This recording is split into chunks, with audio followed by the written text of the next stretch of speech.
Topics গুলো করে গেলে তুমি কালকে 40-এর মধ্যে কথা দিচ্ছি 32 প্লাস কোথাও যাবে না। আউট অফ 40 তুমি 32 স্কোর করছোই আগামীকাল, কথা দিচ্ছি তোমাকে। ডিয়ার এইচএস অ্যাসপিরেন্টস, আজকের আলোচনা সাবজেক্ট ইএনভিএস অর্থাৎ এনভায়রনমেন্টাল স্টাডিজ, পরিবেশবিদ্যা। তো এই সাবজেক্ট বিষয়ে আমরা যে প্রশ্নগুলো করব সেগুলো আজকে আলোচনা করবই। কথা প্রসঙ্গে বলে রাখি যে এই সাবজেক্টটা তোমার যদি একটু মতো স্কিল থাকে বা তোমাদের যদি জিওগ্রাফি সাবজেক্ট ছিল তাহলে কিন্তু এই সাবজেক্টটা অনায়াসে তোমরা লিখতে পারবে, কারণ এটা পরিবেশ সংক্রান্ত আলোচনা। এটা অসম্ভবভাবে বা দারুণভাবে সুচারুভাবে কিন্তু তুমি বানিয়ে নোটটাকে ফুটিয়ে তুলতে পারবে। কি কি প্রশ্ন আগে আলোচনা করে নিই। প্রথমে একটু মডেল সেট ওয়াইজ কোশ্চেন প্যাটার্নটাকে বুঝে নিই। আমরা একের দাগের মার্কস 2 এর 4টা করব, 2 এর দাগেরও মার্কস 2 এর 4টে করব, কারণ আমাদের দুটো ইউনিট আছে, একটা ইউনিট 1 একটা ইউনিট 2। তাহলে ইউনিট 1 থেকে আমরা 4টে মার্কস 2 করব আর ইউনিট 2 থেকেও আমরা 4টা মার্কস 2 করব। হয়ে গেল 16। তাহলে মানে সেকশন এ থেকে আমরা 16 নাম্বার ক্যারি করব। সেকশন বি আবার সেম, ইউনিট 1 থেকে মার্ক 6 এর দুটো প্রশ্ন আর ইউনিট 2 থেকেও মার্ক 6 এর দুটো প্রশ্ন। তাহলে হয়ে গেল আমাদের এখানে দুটো 4টা, তাহলে 4 × 24 নাম্বার। তাহলে 24 আর 16 টোটাল হয়ে গেল আমাদের 40 নাম্বার। আশা করব কোশ্চেনের প্যাটার্নটা বুঝতে পারলাম যে দুটো ইউনিট থেকে কিভাবে করতে হবে। মার্কস 2টা কথা প্রসঙ্গে বলি, যতগুলো লং প্রশ্ন আমি বলবো সেগুলো করলেই মার্কস 2 এর 8টার মধ্যে অনায়াসে তোমরা 4টের বেশি কমন অবশ্যই পাবে। ক্লিয়ার? তো চলো শুরুটা করে নি, একদমই লাস্ট মিনিট সাজেশন। নতুন হয়ে থাকলে subscribe and hit the bell icon.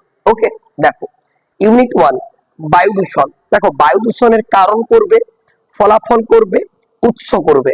প্রত্যেকটা দূষণ, শুধুমাত্র বায়ু দূষণ নয়, বায়ু দূষণ, জল দূষণ, শব্দ দূষণ, মৃত্তিকা দূষণ, প্রত্যেকটা দূষণের উৎস, কারণ, ফলাফল। এই কংক্রিট নোটটা রেডি করে রাখ।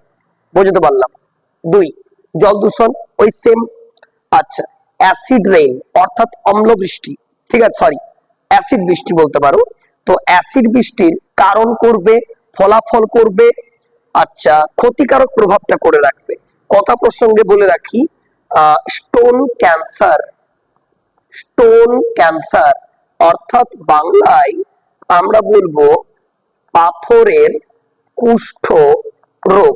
অর্থাৎ শ্বেতপ্রস্তর নির্মিত দেখবে অট্টালিকাগুলোতে যখন অ্যাসিড রেইন পড়ে তখন সেখানে ছোপ ছোপ দাগ হয়ে যায়, সেটাকে আমরা স্টোন ক্যান্সার বলবো বা পাথরের কুষ্ঠ রোগ বলবো। এই প্লটটাও খুব ভালো করে করে রাখবে। তাহলে অ্যাসিড রেইনটা হলো। ইউট্রোফিকেশন কি, খুব ভালো করে, কারণ ফলাফল সব। আচ্ছা, শব্দ দূষণ তো বললাম। আর্সেনিক দূষণ খুব গুরুত্বপূর্ণ, ঠিক আছে, কারণ ফলাফল উৎস। গ্রিন হাউস প্রভাব অবশ্যই করে রাখবে। আচ্ছা, তেজস্ক্রিয় দূষণ খুব ভালো করে করবে। ওজোন স্তর খুব ইম্পর্টেন্ট প্রশ্ন, ওজোন স্তর।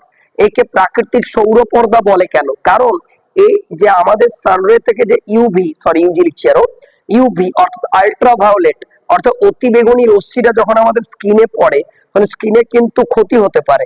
সেটা আটকায় কে? আমাদের ওজোন স্তর। ওজোন গহ্বরটা দেখবে ক্ষতিকর কেন হচ্ছে সেটা করবে। জৈব বিবর্ধন কাকে বলে? গ্লোবাল ওয়ার্মিং, ঘুরিয়ে আসতে পারে বিশ্ব উষ্ণায়ন কাকে বলে? বিশ্বায়ন নয় কিন্তু বিশ্ব উষ্ণায়ন।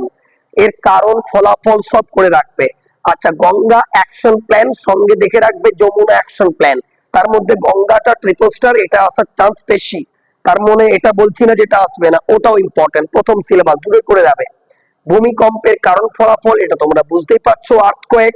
বন্যার কারণ ফলাফল, ঘূর্ণিঝড় কি কারণ ফলাফল, আচ্ছা সুনামি কি কারণ ফলাফল, ভূমিধস কি কারণ ফলাফল। বিপর্যয় ও দুর্যোগ খুব ভালো করে কাকে বলে, পার্থক্য, বিপর্যয় ব্যবস্থাপনা কি। ঠিক আছে, আমি ইউনিট 2 এ বলবো যে বিপর্যয় ব্যবস্থাপনায় শিক্ষার্থীদের একটা অবদান কিন্তু খুব ভালো করে দেখে রাখবে। আর একটা প্রশ্ন, সিডিএম কি, এর লক্ষ্য কি, উদ্দেশ্য কি, সবটা দেখে রাখবে। ইউনিট 1 থেকে মোটামুটি এইগুলো করলে আশা করা যায় তোমাদের মধ্যে একটা ইমপ্রুভমেন্ট বেড়ে যাবে। আগামীকালই পরীক্ষাটায় বেশি প্রশ্ন দিইনি, এগুলো দেখে রাখো, অতি অবশ্যই ফ্রুটফুল তোমাদের কাছে হবে। আগামী মানে যে পরীক্ষাগুলো হয়ে গেছে সেই পরীক্ষাগুলোতেও তার প্রমাণ তোমরা পেয়েছো। ওকে, তাহলে এই সেকশনটা আমাদের ক্লিয়ার হয়ে গেল। সাবস্ক্রাইব করে রাখবে নতুন হয়ে থাকলে। ওকে, এরপর ইউনিট 2 আলোচনা করব। দেখো, পরিবেশ ব্যবস্থাপনার প্রয়োজনীয়তা, খুব গুরুত্বপূর্ণ প্রশ্ন। 2, বর্জ্য ব্যবস্থাপনা কাকে বলে, এই ব্যবস্থাপনায় শিক্ষার্থীদের ভূমিকা, খুব ভালো করে দেখবে। বন্যপ্রাণী সুরক্ষা আইন 1972, খুব ভালো করে এগুলো সব শর্ট নোট আকারে দেখে রাখবে, যেটাকে আমরা বলছি টিকা, বাংলায় বলছি টিকা, ইংরেজিতে বলছি শর্ট নোট দেখে রাখবে, মানে এর নিয়ে যাবতীয় প্রশ্ন যেমন তুমি পেরে যাও, সালটা ভালো করে, খুব গুরুত্বপূর্ণ। কার্বন ব্যবসা কি, হেভি রকম গুরুত্বপূর্ণ, পরিবেশগত হিসাব পরীক্ষা, টিকা লিখে রাখবে। আচ্ছা, শিল্প সংস্থাগুলির ভূমিকা, যে পরিবেশ যে একটা দূষণ চলছে বা গণ সচেতনতা চলছে, সেখানে শিল্প সংস্থাগুলো কি ভূমিকা পালন করছে, খুব ভালো করে দেখে রাখবে, ট্রিপল স্টার। গণ সচেতনতা, এটা তো খুব জরুরি, কারণ মানুষজন যদি অ্যাওয়ারনেস না হয় তাহলে পরিবেশ দূষণ কমবে কি করে বলো। আমরা যখনই কোন রকম কোনো কারণ যাই, তাহলে সেখানে একটা কারণ আমরা লিখবই, গণসচেতনতা। জনগণ যদি সচেতন না হয় তাহলে কিন্তু এটা রিডিউস করা কোনো পক্ষেই সম্ভব না, বা কোনো মতেই সম্ভব না এটা। আচ্ছা, বসুন্ধরা সম্মেলন টিকা, খুব ভালো করে দেখে রাখবে। গ্রিন বেঞ্চ টিকা বা গ্রিন পিস আন্দোলনটাও পড়তে পারে। আচ্ছা, সুস্থায়ী উন্নয়ন, খুব ভালো করে লক্ষ্য দেখবে, বাধা সমূহটা ভালো করে দেখবে। আচ্ছা, পরিবেশ সুরক্ষা আইন করবে 1986, সালগুলো ভালো করে বারবার করে বলছি। আচ্ছা, 4R এর গুরুত্ব, 4R দেখবে, 3R দেখবে, 5R দেখবে, সব আর গুলো দেখে রাখবে, রিডিউস, রিসাইকেল, সবগুলো দেখে রাখবে।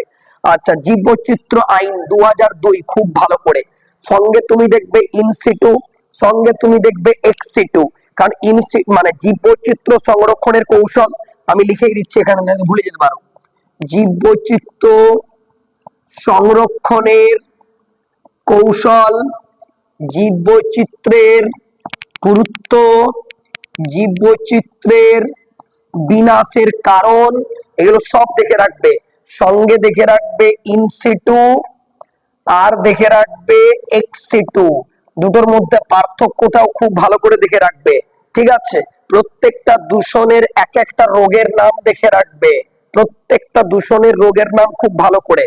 এক্সট্রা যেগুলো দিয়েছি সেগুলো করে রাখতে হবে। এক, জৈব ও অজৈব দূষক কি, কার্বন ট্রেডিং কি, মানে কার্বন ব্যবসা, দূষণ সম্পর্কিত রোগ সমূহ এবং উৎস সমূহ, মন্ট্রিল প্রোটোকল কি, স্থিতিশীল উন্নয়ন, সাস্টেইনেবল ডেভেলপমেন্ট, খুব ভালো করে করবে।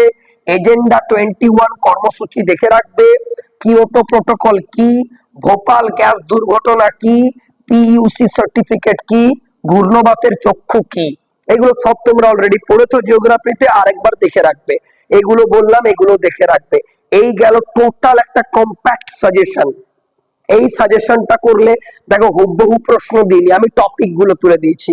এটা suggestion, better to say topics, এই টপিকস গুলো করে গেলে তুমি কালকে 40-এর মধ্যে কথা দিচ্ছি 32 প্লাস কোথাও যাবে না। আউট অফ 40 তুমি 32 স্কোর করছোই আগামীকাল, কথা দিচ্ছি তোমাকে। ওকে, আশা করব ভিডিওটা ভালো লেগেছে এবং বোঝা গেছে। অনেকের ডিমান্ড ছিল স্যার ইএনভি সাজেশন দিন বা পরিবেশ বিদ্যা সাজেশন দিন, আমরা প্রোভাইড করলাম। তোমাদের কাজ তোমরা করে নাও এবং আগামীকালের জন্য অল দ্য ভেরি বেস্ট, খুব ভালো এক্সাম দাও এবং অবশ্যই এই ভিডিওটি সকল বন্ধুদের মধ্যে শেয়ার করে দাও, কারণ তোমাদের কথা আমরা রেখেছি, আমাদের কথা তোমাদের রাখাও কর্তব্য। ওকে, টাটা।